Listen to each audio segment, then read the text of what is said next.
நிறைய பேருக்கு தெரியாது. அவர் இல்லைன்னா நம்ம மேடையிலே கிடையாது, முன்னாடி உட்காந்துருக்க முடியாதுன்னு நிறைய பேர் தெரியாமல் அவன் நான் தான் வந்தேன் என்னால் தான் வந்தேன்னு அவன் பேசி தரான். முதல் நாளிலேயே பாஜகவின் முதுகெலும்பை உடைத்திருக்கிறது. ஹிட்லர் தனத்துக்கு ஒரு கடிவாளம் தமிழ்நாட்டில் தான் போட்டிருக்கு. 2 நாளைக்கு முன்னாடி ஒரு நல்ல விஷயம் நடந்தது. பலார்னு ஒரு எம்பிக்கு அறை விழுந்தது, கேள்விப்பட்டிருப்பீங்க. அது சாதாரண அறை இல்லை, இந்த ஆட்சி அமைக்க போகிற, மத்தியில் ஆட்சி அமைக்க போகிற அந்த ஆட்சியாளருக்கு விழுந்த அறை தான். இனிமே ஏதாவது ஒன்று விழுந்துச்சுன்னா இப்படி தாண்டா அறைவோன்னு ஒரு பெண்ணு இன்னொரு பெண்ணை அரைஞ்ச நாள்.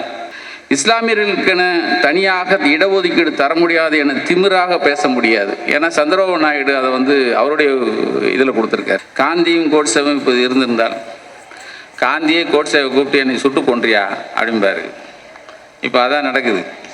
ஜோசார் ஃபோன் பண்ணார், என்னென்ன கோபால் என்னை கொல்றதுக்கு திட்டம் போட்டார். நான் ஒரு ஃப்ளோவில் சொன்னேன், அதையே அது பெருசாக எடுத்து அவர் என்ன சொன்னார். நான் சொன்னேன், ஏன்னா உயிருக்கு போராடிட்டு இருக்கான், அவன்கிட்ட போய் பஸ்ஸில் போகிறாரு சைக்கிளில் போகிறாருன்னா இதெல்லாம் கொஞ்சம் ஓவரில்.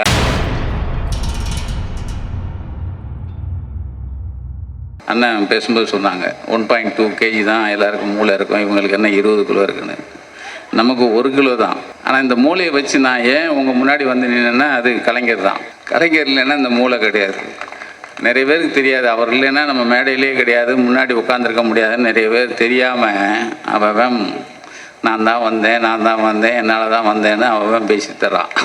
சத்தியமாக அது கிடையாது. அவர் இல்லைன்னா நாம் இல்லை, பெரியாரும் கலைஞரும் இல்லைன்னா சத்தியமாக கிடையாது. அதனால் நமக்கு மூளை 1.2 கீழே தான்.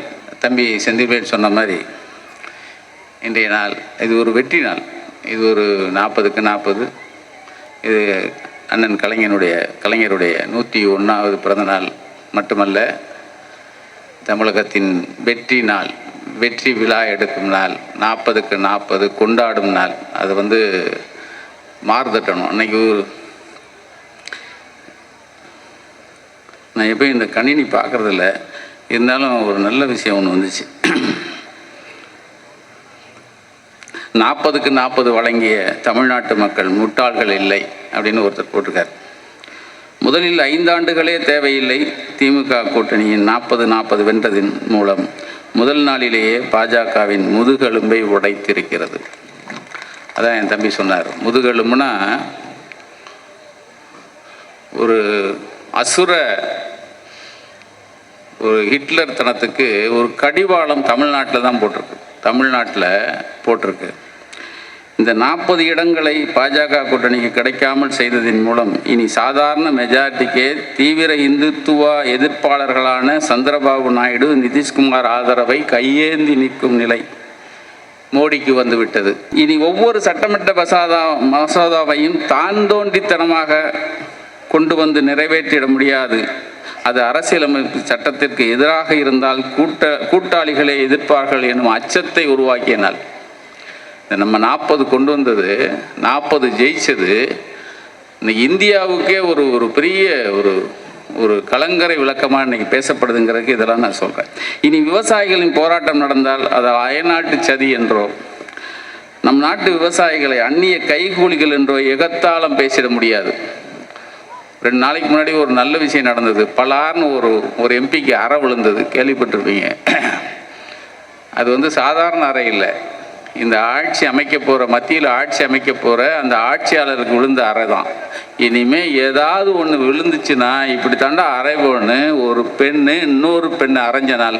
விவசாயிகளை பேசுனதுக்காக தான் வந்தது. சாதிவாரி கணக்கெடுப்பு நடத்த மாட்டோம் என இனிமேல் முழங்க முடியாது. ஏன்னா நிதிஷ்குமார் அது வாக்குறுதியில் கொடுத்துருக்காரு. இஸ்லாமியர்களுக்கென தனியாக இடஒதுக்கீடு தர முடியாது என திமிராக பேச முடியாது. ஏன்னா சந்திரபாபு நாயுடு அதை அவருடைய இதில் கொடுத்துருக்கார். மாநில அரசுக்கான நிதி பங்கீடுகளை முறைப்படி செய்ய வைக்க எதிர்க்கட்சிகளுக்கு வழி கிடைத்துள்ளது. அசைக்க முடியாத கற்கோட்டை என நீங்கள் முழங்கிய உத்தரப்பிரதேசத்தையே பிரித்து அப்படி கிழிச்சு போட்ட அந்த 40க்கு 40 நமக்கு கிடைச்ச மாதிரியே உத்தரப்பிரதேசமும் கிழித்து போட்டு விட்டது. அரை சங்கித்தனம் ஏதுமின்றி பாஜகவை உறுதியாக எதிர்த்து நின்றால் 100 விழுக்காடு மக்கள் ஆதரவு கிடைக்கும் என்பதை ஒரு தென்கோடி மாநிலத்தில் இருந்து எங்கள் தலைவர் மீண்டும் நிரூபித்துள்ளார். இந்தியா முழுவதும் உள்ள மாநில கட்சிகளுக்கு மதச்சார்பற்ற ஜனநாயகத்தின் மீது புது நம்பிக்கையை உண்டாக்கிய நாள் இந்த தமிழகம்.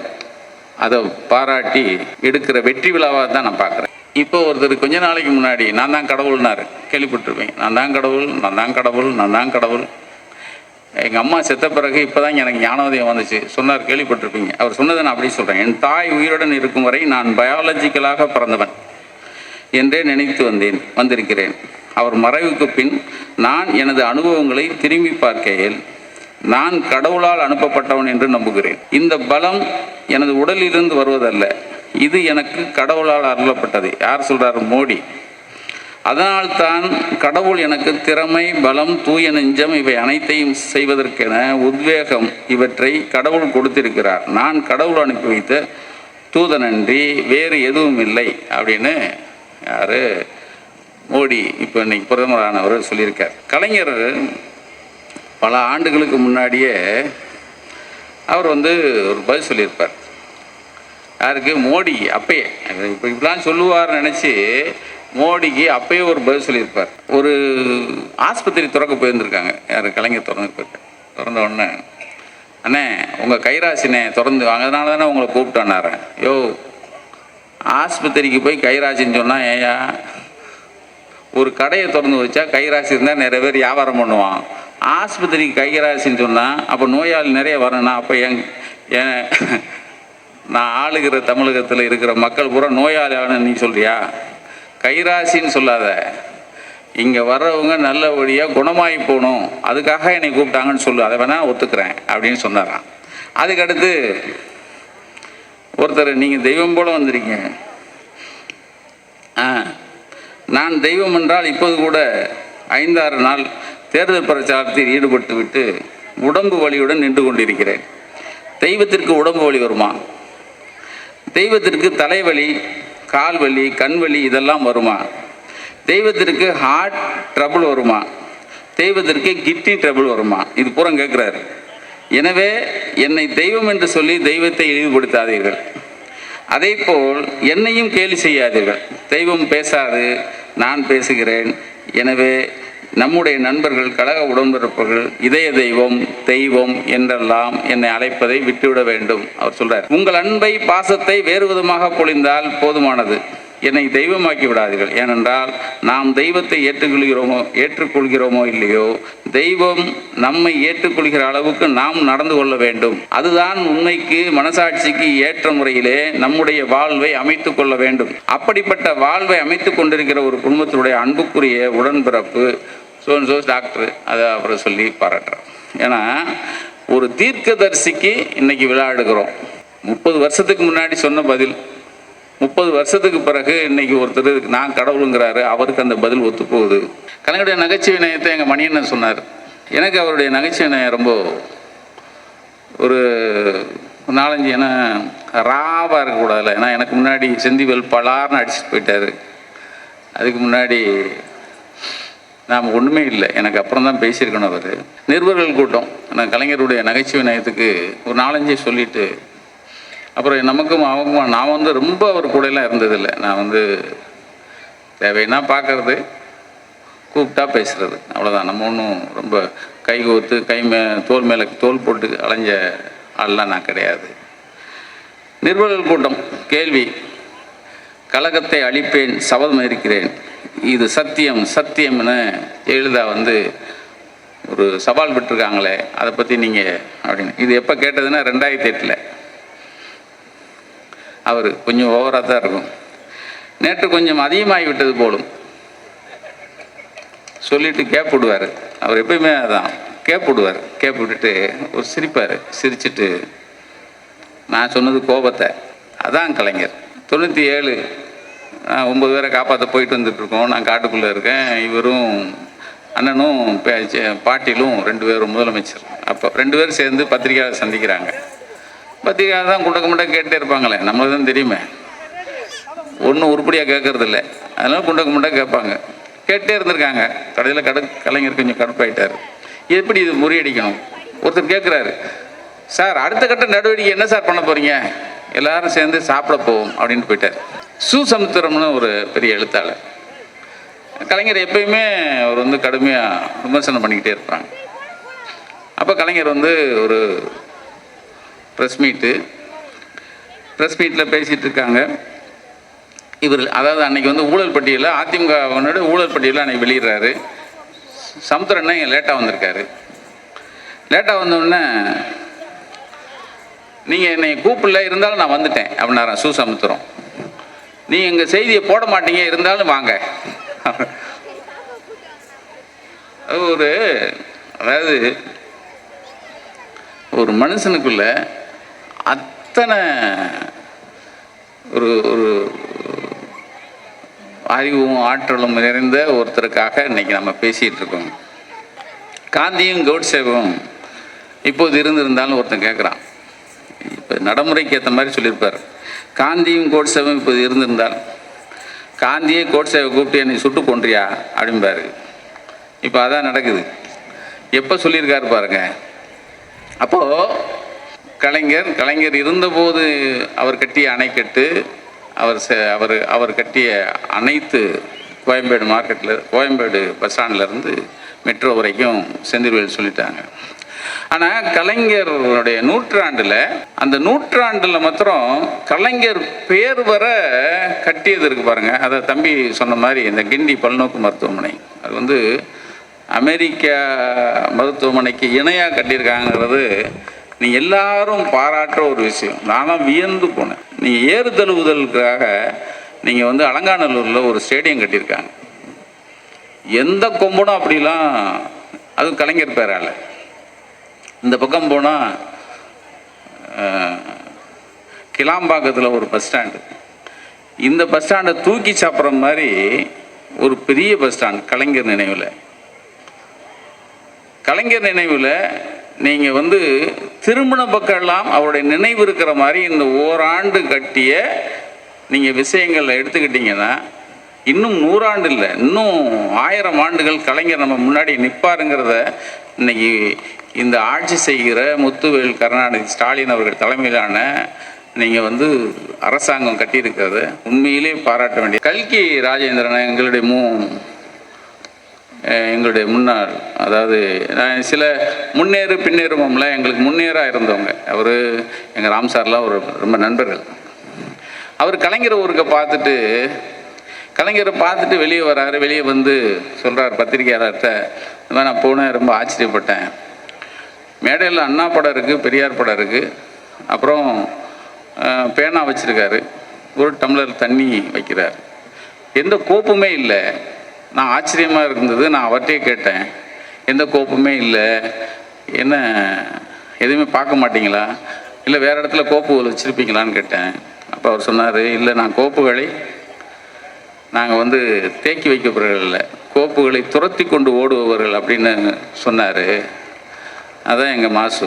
நான் ஒரு நாள் அவரை சந்திக்கும் போது சொன்னேன், என்னண்ணே மேடை எப்படி இருக்க, மேஜையில் ஒன்றுமே இல்லையே, ஏன்னா என் டேபிளில் எந்த கோப்பும் மிச்சம் இருக்காதுண்ணே, எதையும் நான் நிற்க வைக்க மாட்டேன், வந்த உடனே கையெழுத்து கொடுத்தாரு. ஒரு கலைஞர் சொன்ன அதே வழியில் ஒரு மாதம் நான் ஆச்சரியப்படுவேன். அவருடைய எனக்கு முன்னாடி பேசின செந்தில்வேல் சொன்னார், காலையில் அதிகாலை 4 மணி, இரவும் 12 மணி. காலையில் நான் எப்போ பார்க்கும்போதும் அவர் வந்து வாக்கிங் ட்ரெஸ்ஸில் இருப்பார். எப்போ பார்ப்பார், எத்தனையோ உதவிகளை நம்ம ஃபோனில் சொல்லும்போது அடுத்த நிமிஷம் எங்கள் ஊர், எனக்கு பரமக்குடி பக்கத்தில் செம்மன்குடி, ஒரு சின்ன கிராமம். அங்கே வந்து ஆரம்ப சுகாதார நிலையம், துணை சுகாதார நிலையம் ஒன்றுக்கு சேங்ஷன் ஆகி இது வரைக்கும் கட்டலை.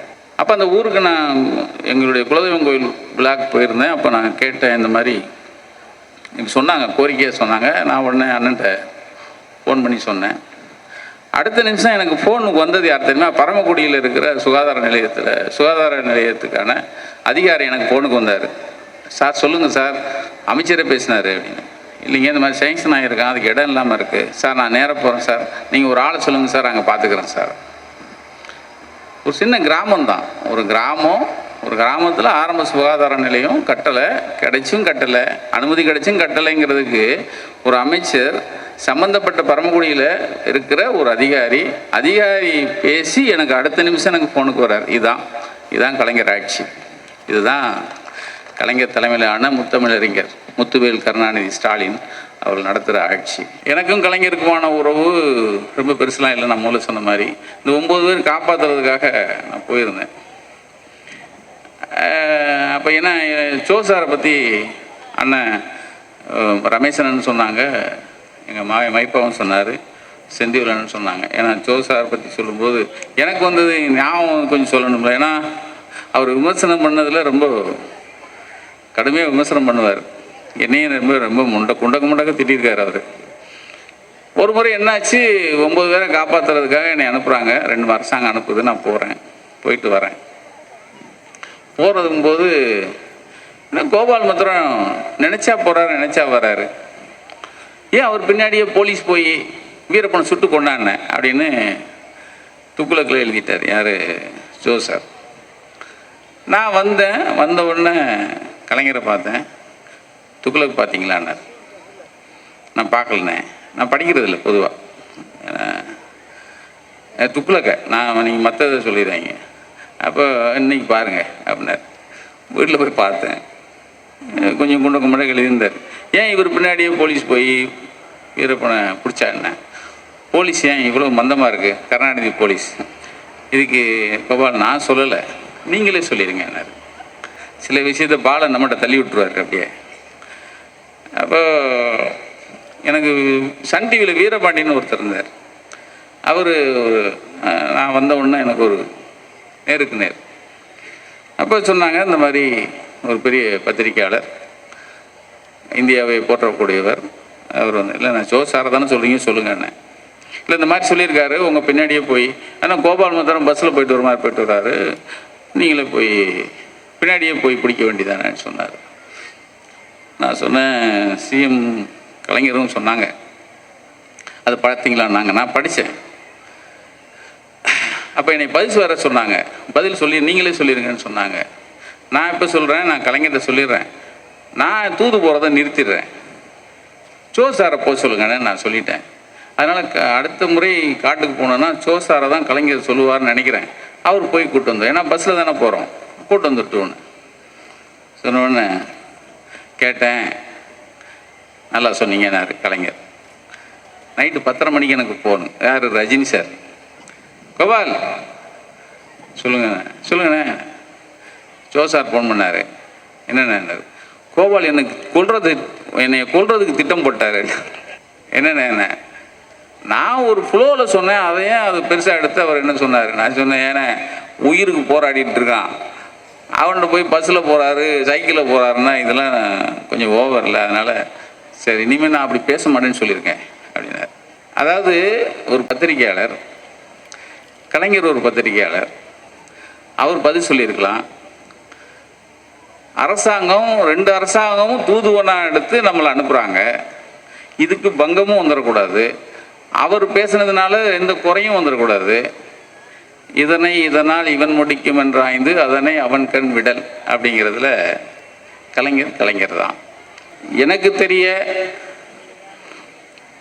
ஒரு இத்தனை திறமையுள்ள ஒரு முதலமைச்சரை தமிழகம் கண்டதில்லை. இத்தனை திறமை வாய்ந்த ஒரு தலைவனை இந்த கழகம் கண்டதில்லை. இத்தனை திறமை வாய்ந்த ஒரு குடும்பஸ்தரை அந்த குடும்பம் கண்டதில்லை. நான் இன்னைக்கும் சொல்கிறேன், அவரால் தான் நாங்கள் நிற்கிறோம் அப்படிங்கிறத இந்த மேடையில் உறுதியாகவும் அறுதியாகவும் சொல்லி இந்த வாய்ப்பை எனக்கு அளித்த அன்பன் பிரபாகர் அவர்களுக்கும் மாசு அவர்களுக்கும் நன்றி கூறி விடைபெறுகிறேன். நன்றி. சுபாஷ் சந்திர போஸ் தான் இந்தியாவினுடைய முதல் பிரதமர் என்று ஒரு பைத்தியம் நேஷனல் மீடியாவில் உளருது. அதே கங்கானா ராணத்தை வந்து அமேசானில் ஆர்டர் பண்ணால் கஸ்தூரியா கிடைக்கும், அவ்வளோதானே தவிர ஒரு அடிப்படை அறிவில்லாமல் உளரக்கூடியவர்கள் தான் எல்லாருமே. இந்த இப்போ வந்து இந்தியா பாகிஸ்தான் பிரிவினை என்பது சட்டவிரோதமானது, இந்தியா பாகிஸ்தான் பிரிவினை என்பது வன்முறையால் நடந்தது, இந்தியா பாகிஸ்தான் பிரிவினை என்பது வம்பு செய்து வாங்கினார்கள் என்று சொன்னால் அது கண்டிக்கப்பட வேண்டியது. கருத்து வேறுபாடு இருக்கிறதா என்றால் இந்தியாவில் வாழ